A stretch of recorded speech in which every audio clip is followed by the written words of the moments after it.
Welcome to the UCCS College of LAS Research Highlights podcast, where we honor our diverse scholars and hope to instill a sense of community and collaboration among our research and creative works faculty and students. My name is Dr. Eugenia Olesnicki. I'm a professor of biology and associate dean of research, and I'm your host. Today's guest is Professor Christine Biermann from the Department of Geography and Environmental Studies.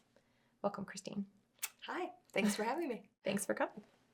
Can you tell us where you went to college and did your graduate training and how you became interested in your specific field of study? Yeah, well, I did my undergraduate at a small public liberal arts college in upstate New York called SUNY Geneseo. Then I did my master's at University of Tennessee and my PhD at Ohio State University. And over time, I'm one of few, I think, geographers that did all their degrees in geography. So my undergrad, my master's, and my PhD. But within that time period, my kind of research interests and approaches changed pretty dramatically. I did my master's really focusing on physical geography and looking at tree ring science, and how tree rings can tell us. They can kind of function as time capsules telling us all about the environment in which the tree grew during a given year. But then for my PhD, I started kind of feeling like, wow, I love tree rings, still do. But I kind of wanted to understand how people factored in and what the role humans were both in shaping tree growth patterns, but also how trees function for society and kind of the cultural and social and political aspects of conservation and environmental management. So for my PhD, I began to focus more on the human dimensions of conservation. And then after finishing the PhD, and one of the great things about being a researcher and a professor is that you can kind of, have many different careers within a career. Yes. And many different projects and focuses. So then since graduating with my PhD, I've really been focusing on bringing together the kind of physical science approaches and methods with that more human focus on the social dimensions of conservation. Yeah, that's really interesting. I have to admit that I was very ignorant about the field originally years ago, and I'm amazed at how diverse your field is.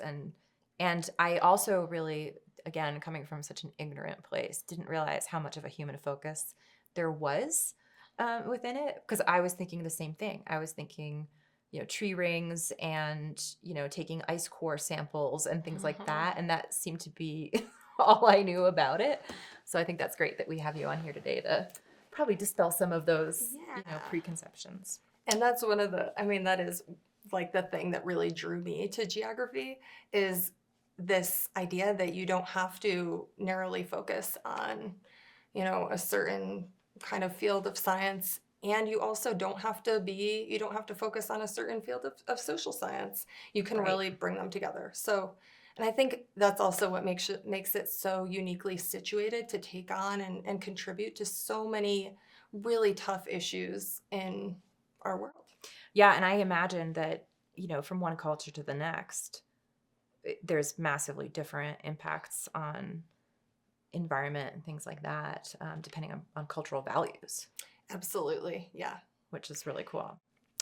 So how would you describe your research to the public and then also to your colleagues? Not everybody has a distinction there, but sometimes people are super technical when talking to their colleagues and a little bit more broad strokes for the public. Yeah, I think for me, I try to explain it in the same way. And so what I do, I'm a human environment geographer.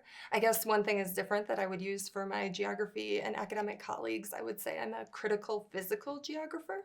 Okay. That's, kind of a academic term more.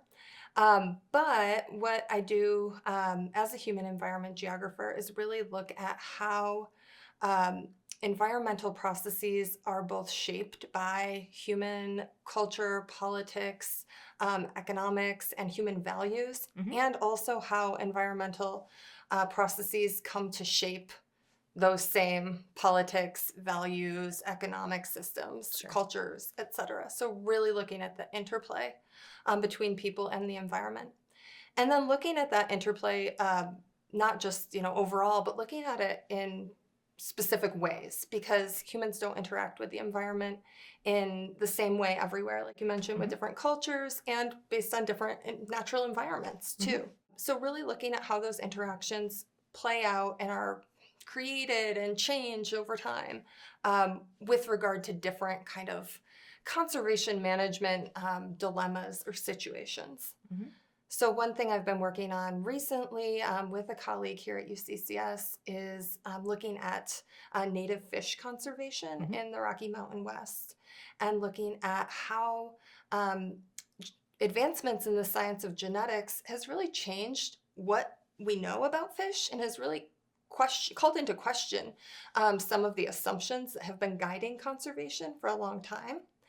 And that has led to really big changes in how fish are conserved, what fish are valued. And one of the big kind of dilemmas that we've been focusing on in our work is looking at how we can manage and value and interact with species or organisms that don't belong to one particular species but are actually hybrids. Uh-huh. Yeah, So fish hybridize in the wild. of course. um, this is really challenging for management because all of our conservation policies are really built around this definition of a kind of singular species. Right. So what do we do with hybrids? Hmm. What's their value to an ecosystem? So that's the type of question that I've been exploring. Yeah, I'm sure there's a lot also connected to having fisheries and, you know, hybridization there as well, and sort of outcompeting certain species of fish, or hybrids even for that matter. Yeah, absolutely. And it's the type of question that, we don't think about a lot in broader society. I don't know, fish hybrids aren't like at my dinner table, it might be a popular conversation, but at most people's, it's not. Right. But it actually is something that's really important for recreational fishing, Hmm. for, conserving wildlife habitat, all sorts of aspects. Cultural values, thinking about how different groups value different species of fish or different populations of fish. Sure.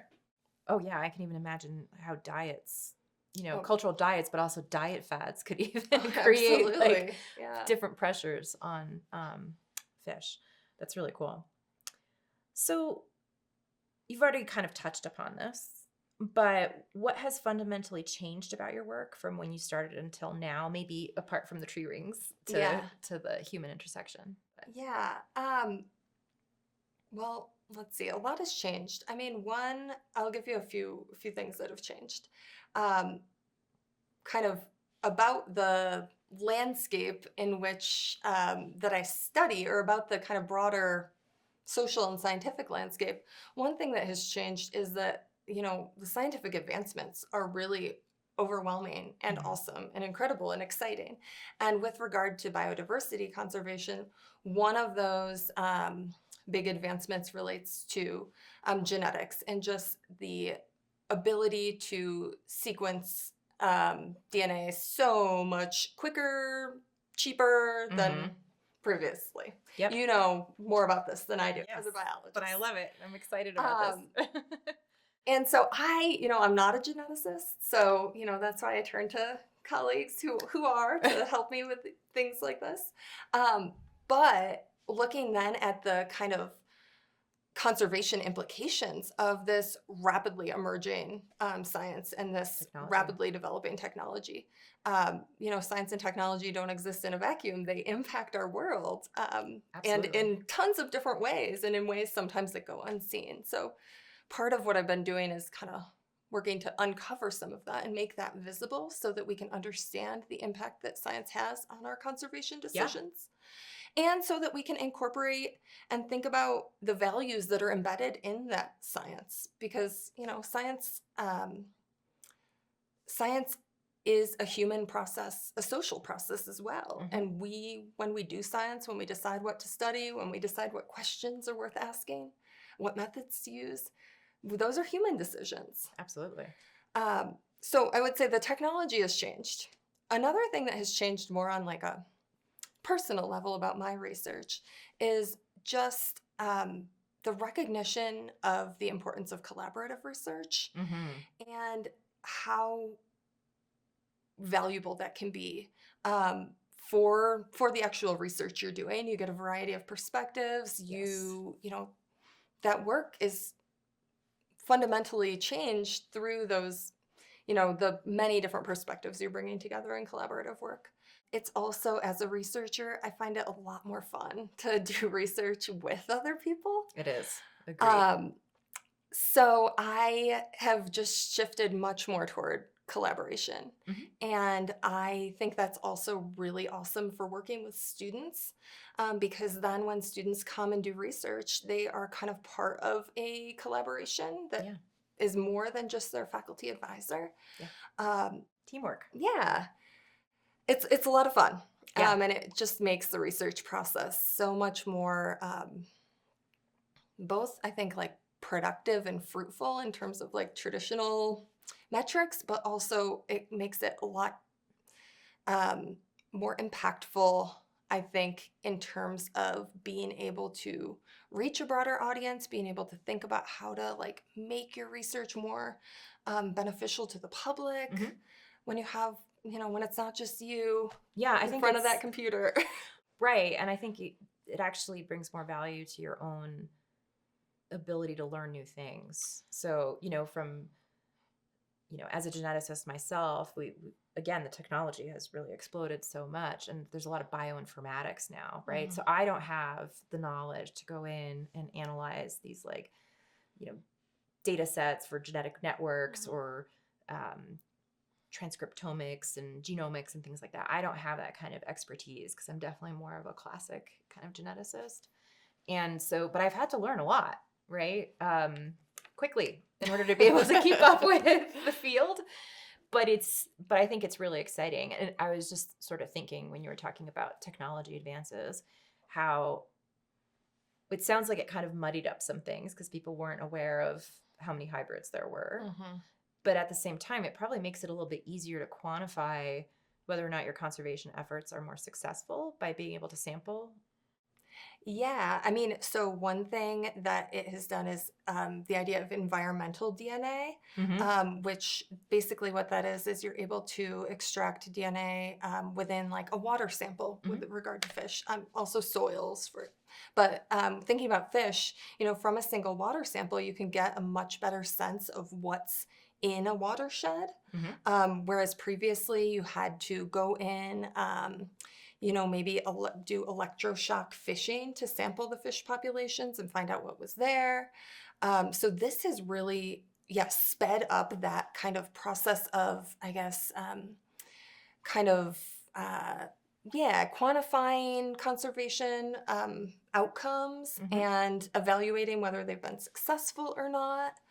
I Yeah. imagine also just typically what I feel with these massive data sets, like if you take a water sample and you sequence every genome that's in there, right, is you're probably also realizing that there's factors that you weren't thinking about before that, oh, okay, maybe we should be thinking about this bacteria or whatever that's in the environment. Yeah. Yeah. That's a great point. I think maybe it kind of allows you to broaden your focus too. So much of conservation really focuses on a few key species, those ones that Mhm. are most charismatic or those ones that um, have the highest cultural value. But there's all sorts of other species in our worlds that sometimes Yeah. we don't conserve for, in part because we don't have the data about. Right. Or we're just not thinking about them as a variable. Hmm. Yeah. Um, yeah. It's funny because for me with my research program, I've kind of gone a lot more into kind of behavioral genetics Mm. and with like neuroscience. And I did not have any experience doing that before. But thankfully, Oh. we've got people in my department that have that experience and were able to tell me like, no, you have to take into account like the time of day that you're doing it, how much Interesting. light is actually hitting, your flies when you're doing things I would not have ever thought of, right? So, Hmm. and I just imagine that's the kind of thing you get out of one of those water samples is, oh my God, there's, Yes. 800,000 species of microbes in this, apart from the Yeah. fish that I'm interested in.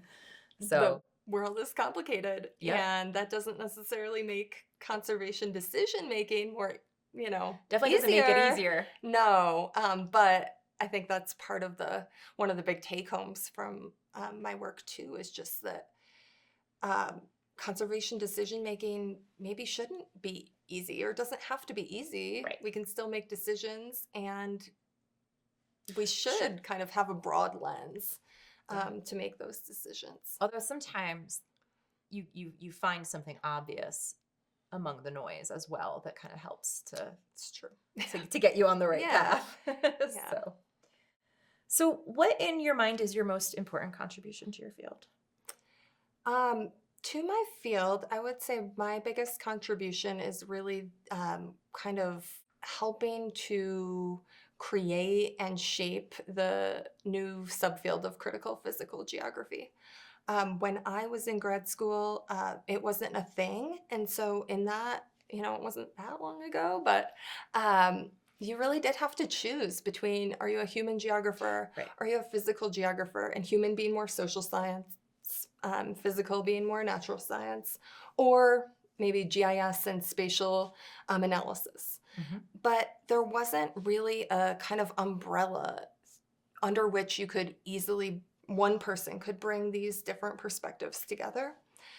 So with colleagues at other universities, I've been really for the past 10 or more years now, helping to create this new subfield that aims to do research on ecosystems and on environments that really brings together natural biophysical science methods with attention to social power relations, and how can we understand our environments more by integrating these things. Right.